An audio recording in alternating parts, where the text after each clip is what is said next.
What are we doing here? And where are we gonna go? It's like we just woke up one morning, and then it's welcome to the show. Don't ask any questions, just go with the flow. Make as much money as you can, and try your best not to get broke. Copy everything you see on the TV, from the hairstyles to the clothes, and don't think too often, just do exactly as you're told.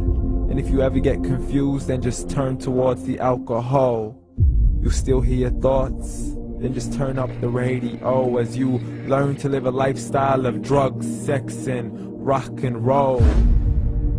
But in all honesty, I just need to know, is there more to the cycle than growing and getting old? Living and dying just to leave behind a happy home and a whole lot of property that somebody else is going to own. I just really need to know before the casket's closed, 'cause I'm not willing to gamble with my soul, nor am I ready to take any chances. These are just simple life questions, and I'm just searching for some answers. Like, what are we doing here? And what is our purpose?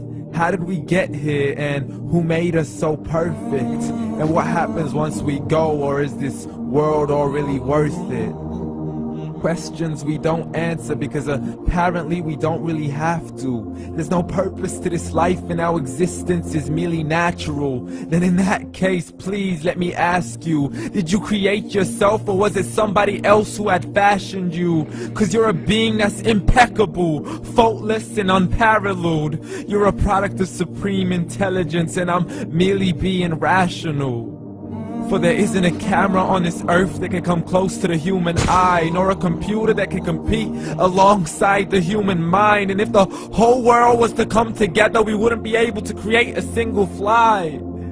So many signs, yet we still deny. As science tries to justify that all this could come from none, when it's a simple sum. 0 plus 0 plus 0 cannot possibly ever give you 1. So from where did all this order come? But everything has its origins, a maker, a creator of its own. I mean, the only reason you're watching this video is because somebody had to press upload.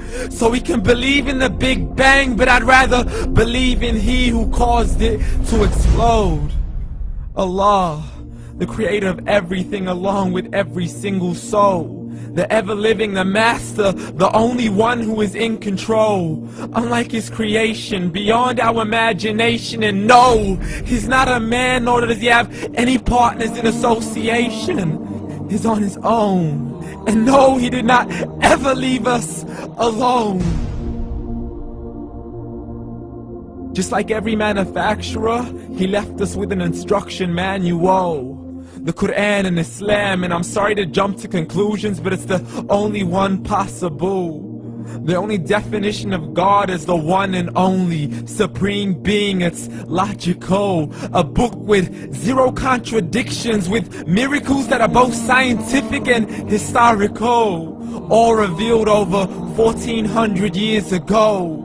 Like the detailed description of the human embryo. The descriptions of the human embryo in the Quran cannot be based on scientific knowledge in the 7th century. To the mountains as pegs holding firm the earth below, and the 2 seas that don't mix in a complete separate flow. To the planets in orbit, alternating night and day as they stay in flow. The expansion of the universe and the creation of everything from H2O. To the stories of the past and the preservation of Pharaoh. To identifying the lowest point in the land where Persia defeated Rome.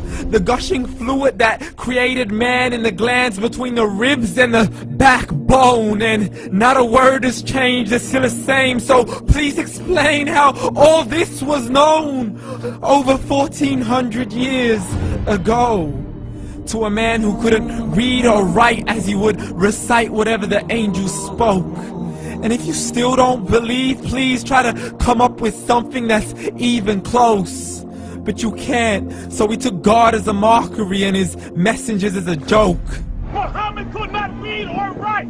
How somebody who can't read or write gonna start a religion? Dismissed his scriptures as legends and tales of the ancient folk, as we live life according to our whims, desires, and hopes. saying this life is the only home we will ever know. We will live and die, then simply turn to bones. YOLO! Correction, after the grass dies, the rain arrives and it regrows, and Allah promises to do the same thing to your very soul and bring you back from your very fingertips to your toes, as the all-seeing supreme being watches us so close, and we are surely being tested in our wealth, our health, and our self, and everything that we've been blessed with. So believe, for we will surely be resurrected and be brought back to our Lord and account for every single deed, as He hands us our books and orders us to read. From the bad to the good and everything in between. You yourself are sufficient for your own accountability, so don't be mad at me. You are the one who thought He wouldn't come back to me. I gave you a whole life long to search after me, but you were busy in all that which was temporary. So read, and glad tidings to all those who believed. And if you disbelieve, read. And don't let that day be the first day you find out what your life really means. Read.